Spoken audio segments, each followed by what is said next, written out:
that one song that says, "Let freedom ring"? Yeah, don't let it ring too loudly. If people have too much freedom in speech, it most likely will cause world conflict. Freedom of speech has limitations because conflict results in death and sometimes verbal abuse. Without limitations of speech, it could create conflict. If freedom of speech wasn't limited, people would say what they please, and some might be offended and start a fight. It's like when your parents tell you, think before you speak, but of course, we don't listen.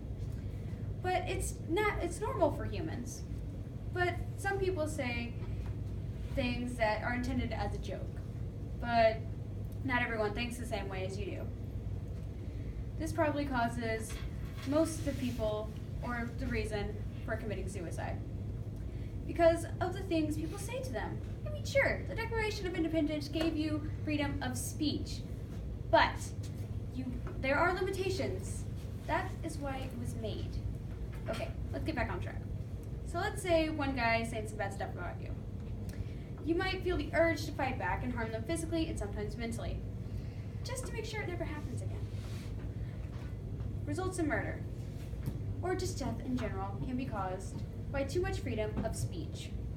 Have you ever wondered what's going on in someone's head? Let me guess, no, because you never think about it. But if you do, I applaud you. So how this results in death is mostly suicide, and sometimes just plain out murdering someone. For example, let's say you said something bad about someone, and that someone hears that. And that someone feels as if you and most of the people you told are against that someone. Now, that might lead them to suicide, or might lead them to revenge by murdering you. An example from now is what Donald Trump is saying about the Muslims. And they might cause his assassination, or another bombing in America. Thanks, Donald Trump. And it caused many deaths to happen.